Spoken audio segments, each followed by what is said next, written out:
Aloha YouTube, just coming from the store and you know what I had to pick up. AT&T box, AT&T.com, nice. What do you think we got? Let's check it out.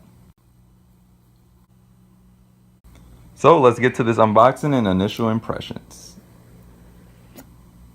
Nice, typical Apple with the cool stickers you got here. It's got a quick start guide, hello, and even a SIM ejector tool. Pretty nice. Obviously the phone in pristine condition. Beautiful gold color. Nice. It's kind of like metallic-y looking. It's very, very heavy weighted, so it's kind of cool. It's the camera module. Sweet. You get the, what is this? The power brick, the lightning headphones, which are new. Obviously, you get the cool lightning headphones. And a wall charger, but the cool part is they didn't put the little dongle in there, which we're all pissed off about. You know, they should put it in there. Obviously, paid, you know, more than $1,000 for this phone, and no wall charger, no dongle, or fast charger. But I mean, you know, we're Apple sheep. We're gonna buy it anyway, right? So it does make a difference. And let's get into this here beautiful phone. So the startup is kind of like any other year, you know. You got the hello, different languages that you speak. I'm gonna put Greek. No, I'm joking. Different regions. Then they're like a little quick start.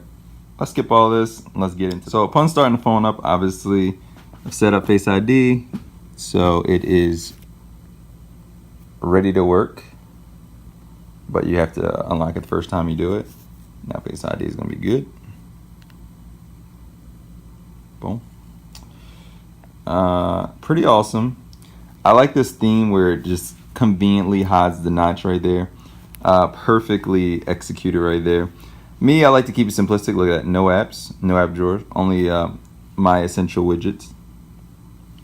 I got the calendar app, the normal thing, and screen time, which allows you to see each of your apps and how much you use them, keeping up with your productivity so you don't use, like, see social media a lot, things like that. At the current moment, I have all my social media disabled, simply because I'm going to make a video on that later showing why it's kind of cancerous. And I mean, we all know that, but when you see this video, it's going to be more impactful, more insightful to why this is the case. As you can see, it's kind of an overall, like, great UI. You swipe down from the left, you get your notifications. Cool. You swipe down from the right, you get your control center. Okay, sweet. You swipe up from the bottom, you get your home button. I'm already home, of course. You swipe from the bottom and you do a little zigzag like that, and you're gonna get your recent apps. You can clearly see what mine are gonna look like. Boom. Watching some Philly DeFranco. It's kind of a seamless UI, and if you notice from even, let's say, the settings, right? Everything's been revamped to kind of accommodate for this gesture-based UI. You have reachability where you can swipe down from the top and then see how it, you know, brought everything down, made it nice and seamless for this application, which is really cool that it makes it, you know, a very user-friendly interface in terms of iOS. To be honest, one of the main features I like about iOS is that it has this kind of seamless UI where you can go forward and back between different things and keep it all contained, like such as, like, you know, the back button swipe, right? You don't have a physical back button. There's none down here. There's very rarely one on the top. It's just to go back to the most recent app you have. But let's say you're on Google, right? And you're thinking like, well, I'm searching for AcquaNINJA, right? Cool. And I brought it up. Okay, cool. You got the nice company right there. And you go to the website, and then you're like, actually, I thought about it, and I just want to see pictures of AcquaNINJA, right? You could just go scroll back, and then bam, you're at the screen before it, right? And if you scroll forward, it does the same thing. It's such a seamless UI. Like, how could you beat something that simple? and it's functional. It makes perfect sense in terms of functionality. You can see different design things simply on one page. You know how it contains it, like kind of like a hybrid between a computer and a phone. It's really cool. I think that iOS does that better than any other manufacturer. I'm just going to be honest with you. Looking at the screen time, which is one of my favorite new features, which, I mean, I don't think you can beat this. So literally, as you can see in this, you can see exactly how long you've used your iPhone today, right?